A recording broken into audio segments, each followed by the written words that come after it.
Jorge Yunda regresa a la alcaldía de Quito tras una decisión adoptada por la Corte Provincial de Pichincha que lo restituyó en el cargo. Una vez que se conoció de la decisión judicial, Yunda llegó acompañado de simpatizantes y asumió su despacho. Fausto Yepes se encuentra en el municipio de la capital para traernos los detalles. Fausto, buenas noches, te escuchamos.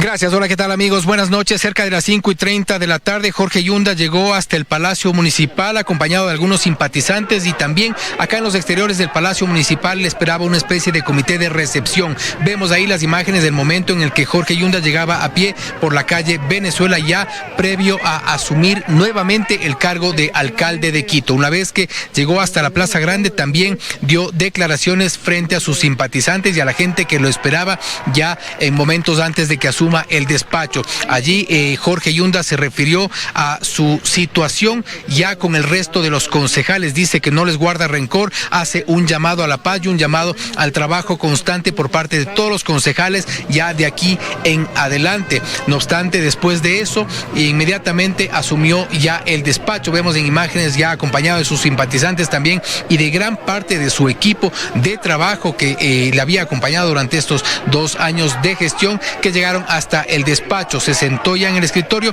y nuevamente dio declaraciones y respondió algunas preguntas de la prensa. Antes de que llegue hasta el Palacio Municipal, también un equipo de 24 horas le tomó declaraciones sobre cuál es su reacción una vez que conoció de esta decisión de la Corte Provincial y momentos antes de que reasuma la alcaldía de Quito. Esto fue lo que dijo. Yo no tengo resentimientos, yo soy un hombre de paz. Yo creo que aquí hay que aceptar que estamos en un país democrático, hay que aceptar que hay una constitución, un país garantista de derechos humanos y seguir trabajando, invitar a todos a trabajar, invitar a todos a sumar y poner el hombro. Tenemos tantos problemas que resolver que no queda ni un minuto para pensar en represalias o pensar en situaciones que vayan en contra de lo que necesita el país. ¿Estos que fueron cambiados van a ser restituidos? La justicia ha fallado. La justicia ha evidenciado que se violentaron mis derechos. Y bien, a continuación veamos cuál es la situación jurídica alrededor de el caso llamado Yunda. Pues una vez que la Corte Provincial de Pichincha ha decidido dejar sin efecto esta remoción, ¿quedan o no recursos posibles para en el evento de que Santiago Guarderas pretenda recobrar la alcaldía de Quito? Nuestra compañera Daniela Valencia preparó un reportaje donde nos explica con la asistencia de algunos expertos cuál es la situación jurídica en este caso. Con los votos a favor de los jueces Raúl Mariño y Zenia Vera y el voto salvado de la jueza Guadalupe Narváez, el Tribunal de la Corte Provincial de Justicia echó abajo un proceso de remoción que el Consejo Metropolitano de Quito tramitó en un periodo de 3 meses. Fue la resolución que adoptaron los magistrados tras deliberar en una semana y determinar que tras una vulneración de derechos constitucionales se deja sin efecto el proceso de remoción del alcalde metropolitano de Quito, Jorge Yunda. Aquí el que tiene poder económico, poder político y poder mediático seguramente es quien puede comprar la justicia. Sin embargo, la acción de protección que en principio estuvo en manos de la jueza María Belén Domínguez cuestionaba el informe de la comisión de mesa, no la votación ni resolución del Consejo Metropolitano. Según los expertos, el tribunal se extralimitó. Va mucho más allá de lo que la jueza ya resolvió en un primer momento, lo cual no podía haber hecho. Con lo cual, lo que se está tratando acá es un informe de una comisión de mesa que no es vinculante. Desnaturaliza lo que es una acción de protección, desnaturaliza también lo que es un proceso de control político en el ámbito de los gobiernos autónomos descentralizados. A pesar de que el pasado 1 de julio el Tribunal Contencioso Electoral ratificó el proceso de remoción, según el abogado constitucionalista André Benavides, el TCE analizó la legalidad. La Corte Provincial se pronunció en el ámbito constitucional, materias distintas que en este proceso se contraponen y deberán ser dirimidas por la Corte Constitucional. Que la acción extraordinaria de protección no suspende los efectos de la sentencia de la Corte Provincial. Por lo tanto, el señor Yunda seguiría siendo alcalde de Quito hasta que se pronuncie la Corte Constitucional, que podría pasar inclusive varios meses. El 8 de julio pasado, el Consejo de la Judicatura inició procesos administrativos disciplinarios en contra de 6 funcionarios que estarían relacionados con irregularidades detectadas en el sorteo de la acción de protección y las medidas cautelares presentadas por Yunda. Entre ellos están 2 jueces. En Quito, Daniela Valencia, 24 horas. Y bien, una vez que se conoció de esta decisión de la Corte Provincial de Pichincha, también un equipo de Teleamazonas recorrió los pasillos del Consejo Metropolitano para ver alguna reacción por parte del resto de los concejales, principalmente de quienes fueron parte de la decisión de remover a Jorge Yunda de la Alcaldía de Quito. No hemos encontrado a ninguno de ellos y tampoco hemos tenido una respuesta sobre dónde está Santiago Guarderas, que hasta al menos esta tarde era el alcalde de Quito. Entendemos que en las próximas horas habrá alguna reacción o pronunciamiento por parte de los concejales. Hasta aquí nuestro informe desde los exteriores del Palacio Municipal en el centro de Quito. Seguimos con ustedes y más en los estudios. Amigos, buenas noches. Buenas noches para ti también, Fausto. Muchísimas gracias. Y después de lo ocurrido esta tarde en el municipio de Quito, el alcalde Santiago Guarderas y la mayoría de concejales rechazaron el fallo del Tribunal Provincial que dejó sin efecto la decisión del Consejo Municipal. A esta hora hacemos contacto con Paul Cuello. Buenas noches, Paul, cuéntanos. Liz, amigos televidentes, ¿cómo están? Buenas noches. Así es, hace pocos minutos ingresó el alcalde Santiago Guarderas hasta acá, hasta la casona de la 9 de octubre, junto con otros concejales para ser precisamente aceptados por el pleno del Tribunal de la Judicatura que se encuentra aquí reunidos.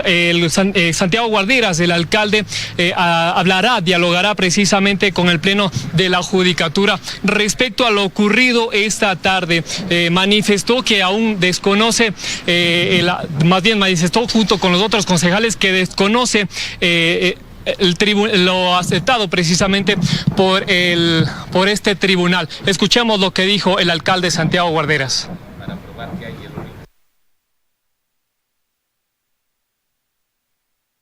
Resuelve algo que nadie lo solicitó y que ahora ha dejado sin efecto el proceso de remoción. Si ustedes analizan las peticiones que hizo el accionante, estaban encaminados a dejar sin efecto el informe de mesa. Extrañamente, la Corte Provincial ha excedido todo límite, ha dejado sin efecto el proceso de remoción.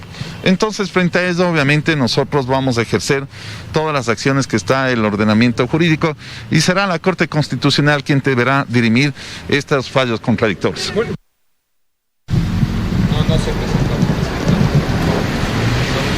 Junto con los otros concejales, que son la mayoría, el doctor Guarderas presentará precisamente una estrategia al Consejo de la Judicatura este día lunes. Con esta información regreso a estudios. Listo con más noticias. Amigos televidentes, buenas noches. Buenas noches, Paul, para ti también y muchísimas gracias. Revisamos otros temas. El presidente Guillermo Lasso aseguró que para este sábado 9 millones de personas habrán recibido al menos la primera dosis de la vacuna contra el coronavirus. Además, anunció la reducción del impuesto a la salida de divisas y empezará con el sector aeronáutico. El presidente de la República, Guillermo Lasso, llegó este viernes hasta el puerto privado de Aguas Profundas en Pozorja para, junto a varios de sus ministros, recorrer sus instalaciones. Ahí hizo anuncios, entre ellos la reducción del impuesto a la salida de divisas. El primer sector en beneficiarse será el aéreo. Y vamos a comenzar por el sector aéreo para favorecer el turismo en el Ecuador. Vamos a eliminar el impuesto a la salida de divisas para toda la transaccionalidad de boletos aéreos, para facilitar los cielos abiertos, para promover el turismo en el Ecuador. El primer mandatario se refirió también a la urgencia que tiene el país para concretar acuerdos comerciales.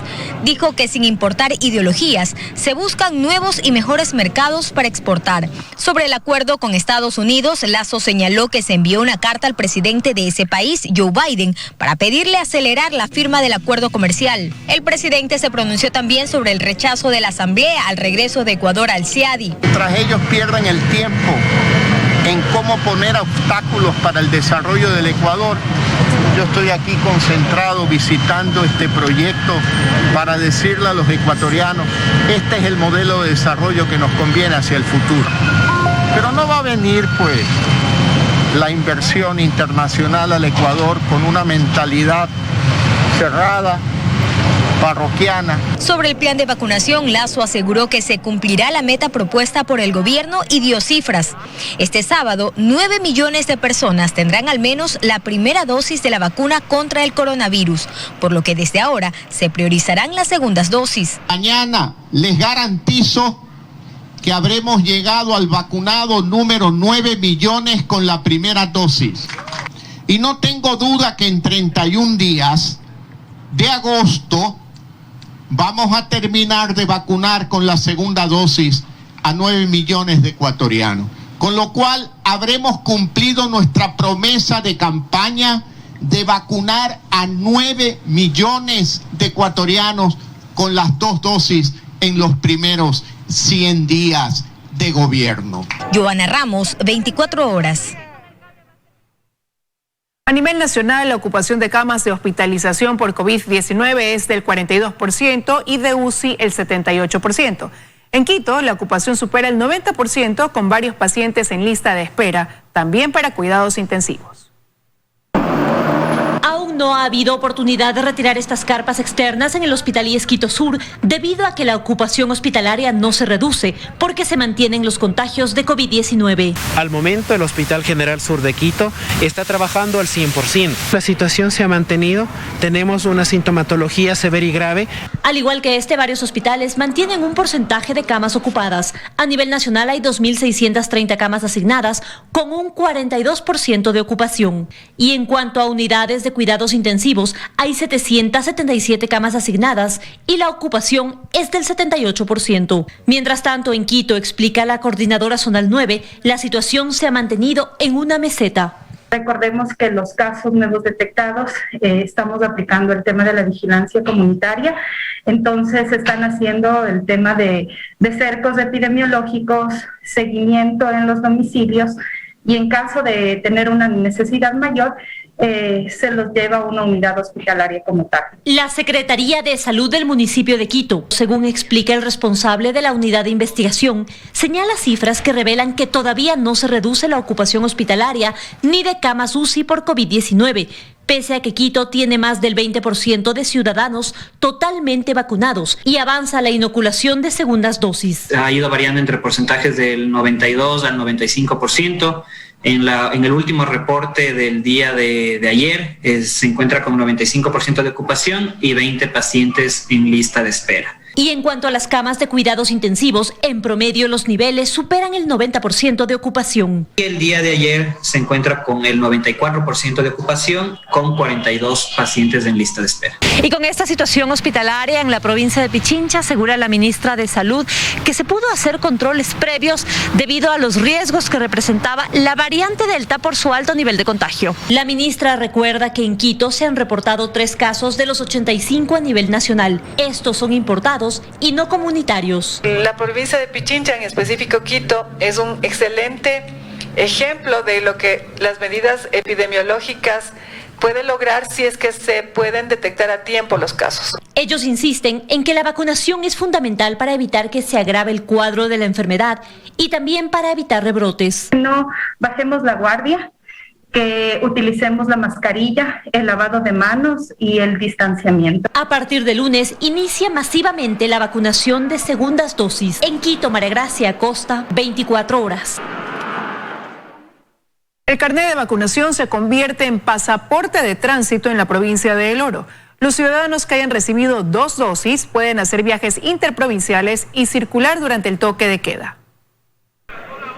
Llegó, pagó por su pasaje, pero no es suficiente. Lo que realmente le permite a Diego subirse en un bus interprovincial para ir desde Guayaquil hacia El Oro es esto, su certificado de vacunación. Así es, exacto.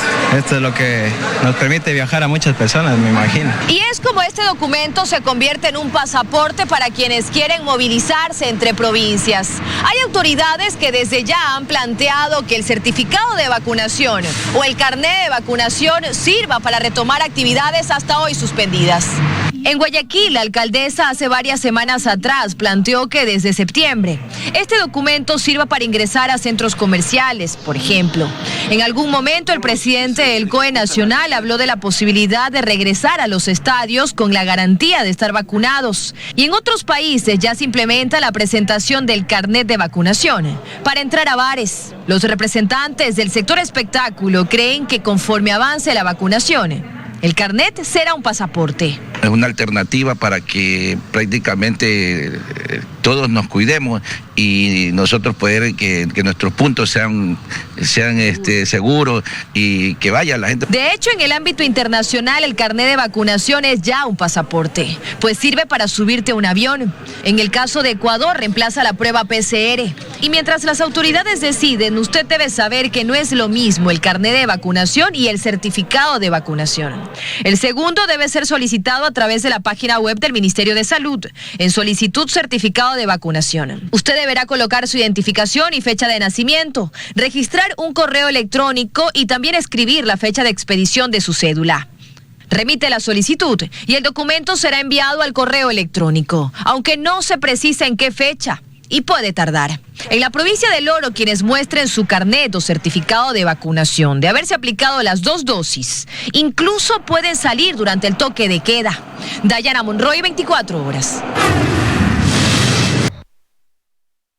De regreso al ámbito nacional, durante 2 meses el Ministerio de Deporte revisará la situación de los ex atletas olímpicos que no reciben su pensión vitalicia, mientras que los deportistas sugieren cambios en la ley de deportes. El ministro además revisará la nómina de quienes viajaron a Tokio como delegación del Comité Olímpico Ecuatoriano. Las quejas de los deportistas desde Tokio no paran. Juan Carlos Caicedo dice que fue sin fisioterapeuta, uniforme ni entrenador. Tenga que haberme quedado sin entrenador 15 días antes de la competición. Según el ministro, el COE entregó una lista de las personas que viajaban y todos los deportistas tenían a su entrenador. Al menos así consta en la lista. Están entrenadores para absolutamente todas las disciplinas. Entonces, ¿quiénes realmente fueron a Tokio? A ver, un ratito, pero en la lista dice que hay un entrenador. Entonces, hemos ya pedido verbalmente explicaciones al Comité Olímpico y por supuesto lo haremos de forma escrita para que se pueda dar las explicaciones y evidentemente si es que hay irregularidades, que existan las sanciones del caso. El COE también debe entregar un informe de los gastos realizados con el casi $500,000 que el ministerio entregó. Por otro lado, Deportes en 2 meses revisará la situación de los exatletas olímpicos que no reciben su pensión vitalicia, como es el caso de Lucía Jaramillo, Rosa Tenorio, Erika Chávez y muchos más. En 2015, a través de la Ley de Reconocimiento Artístico y Deportivo, se estableció la creación de un comité que revise caso por caso. El comité jamás se creó. De seguro que el número de deportistas que se sumen habiendo, insisto, cumplido con los requisitos y los lugares y las medallas que establece la norma, no debería hacer que ese presupuesto crezca demasiado. Y finalmente, si es que ese es un derecho, se lo debe garantizar sin importar si el presupuesto aumenta o no. El ministro propone que se elimine la ley de reconocimiento a los deportistas, pues es poco precisa, asegura, y que se incluya las pensiones a los deportistas en la ley de deportes, de forma clara. Actualmente se destinan $3 millones al año en el pago de pensiones vitalicias a deportistas. $67.3 millones es el presupuesto del Ministerio de Deporte. 51 millones son transferidos a organismos de deportes y 7 millones al plan de alto rendimiento. En 2020 se espera que el sector privado destine unos 35 millones al deporte a través de incentivos. Dayana Monroy, 24 horas. Muy buena. Estamos de regreso con más información. El Banco Interamericano de Desarrollo aprobó un nuevo crédito de $300 millones para el Ecuador. Según el Ministerio de Economía y Finanzas, este monto se destinará para otorgar ayudas económicas a 1 millón de familias en situación de pobreza.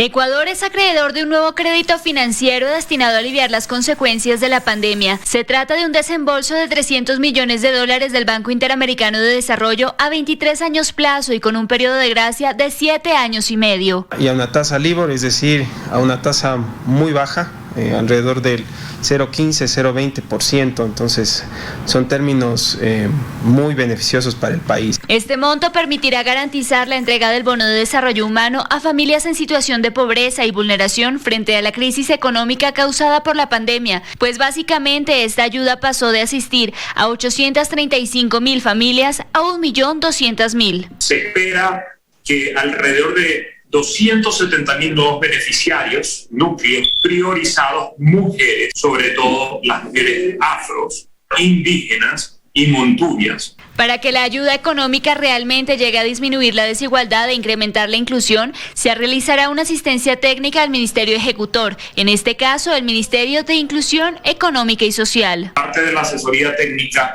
viene también la actualización de los beneficiarios. Desde ambas carteras del Estado concuerdan que el respaldo financiero que está recibiendo el Ecuador de organismos multilaterales responde a la credibilidad y la confianza que está demostrando el país.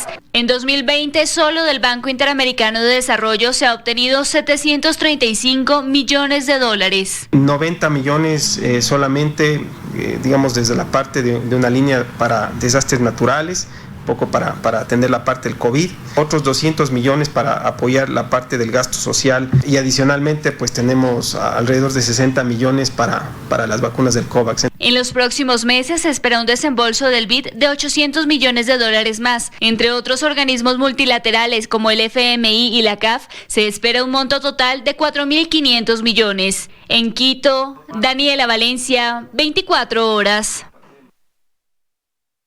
$360.000 sería el costo de 6 vehículos de alta gama que estarían en proceso de compra en la Asamblea. Este hecho ha sido cuestionado por algunos legisladores. La Comisión de Fiscalización ha solicitado información del proceso. En el legislativo se abrió un proceso de compra de vehículos de alta gama. Esto según Bruno Segovia, legislador que antes era de Pachacutic. 60.000 más o menos cada vehículo, son 6 vehículos, $360.000 que se irían a investir. Yo pienso que a gastar más que invertir no me parece adecuado. Segovia señaló que no está acusando de irregularidades, sino que más bien cuestiona el hecho, sobre todo por el uso de recursos públicos en medio de una crisis económica. Más aún cuando hay vehículos de la institución que están dañados y que se podrían reparar y se dividirían muy bien para las diferentes actividades que tengan que realizar los funcionarios de la Asamblea. Ahora, si hay que renovar el parque automotor o al menos renovar algunas unidades, yo también sugeriría que sea quizás dar un auto con las mismas prestaciones, pero de un valor menor. A este legislador sí le sorprende esta decisión, pues hay un plan de austeridad. Incluso a muchos servidores y asambleístas no se les está de alguna manera reconociendo los gastos de traslado y residencia en la ciudad de Quito. Sí es un poco ilógico que por otro lado se quiera adquirir. Sobre este tema, la Comisión de Fiscalización pedirá información a la presidenta de la Asamblea. He confirmado que se ha abierto un proceso de compra de vehículos. Me parece importante que podamos alertar e investigar las justificaciones para esta adquisición. Otro tema que ha generado preocupación tiene que ver con los gastos logísticos que se generaron en la provincia de Orellana, pues este jueves se movilizaron asambleístas a algunos eventos. Lo que hay que es optimizar recursos. Lo malo está en gastar excesivamente el dinero. La presidenta de la Asamblea no se ha pronunciado al respecto. Seguimos a la espera de un comunicado por parte del Legislativo explicando a detalle este proceso de adquisición, que en primera instancia nos dijeron se iba a realizar en horas de la mañana de este viernes, pero hasta el momento no se ha publicado. En Quito, Andrea Samaniego, 24 horas. La Comisión de Seguridad Integral de la Asamblea continúa con la fiscalización a la crisis carcelaria en el país. En esta ocasión, el defensor público señaló que 11.000 privados de la libertad no tienen sentencia e informó sobre los nudos críticos en el sistema, como demoras de los jueces y compilaciones para boletas de excarcelación, además de la prisión preventiva como única medida.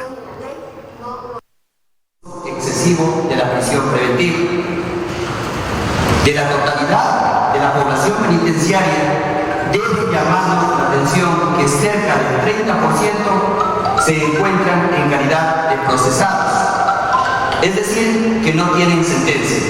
Este 30% representa a 11.585 privados de la libertad, que se encuentran recluidos con prisión preventiva. Nosotros no somos el órgano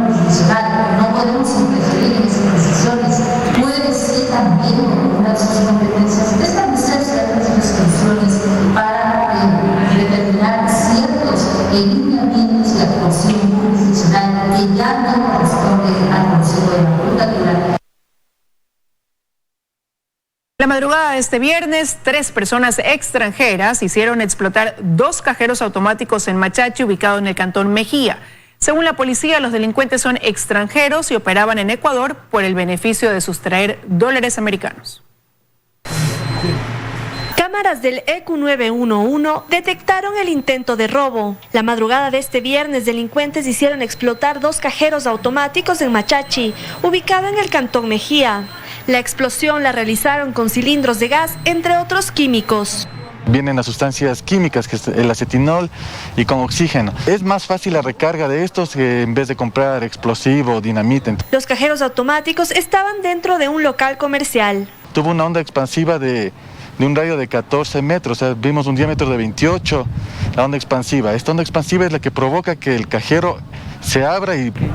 La policía desplegó un operativo y luego de un enfrentamiento de balas logró la aprehensión de 2 de ellos. El tercero se dio a la fuga. Este es el tercer caso que se registra en Pichincha. El pasado 18 de junio del 2021 ocurrió un ataque similar en Tumbaco y hace un mes la policía detuvo a 5 personas que intentaron robar $300.000 en el norte de la capital. Según el comandante de la policía del Distrito Metropolitano de Quito, las investigaciones preliminares revelan que los delincuentes se comunicaban con personas de su país de origen e informaban sobre las facilidades de esta modalidad de robo en Ecuador. En el que les dan a conocer la facilidad que prestan los cajeros en Ecuador para poder ser vulnerados, y también hay que entender también que los cajeros nuestros albergan dólares. Según las autoridades, en las cámaras se observan cómo pasan autos pero no alertan del robo, por lo que piden cooperación ciudadana ante cualquier novedad.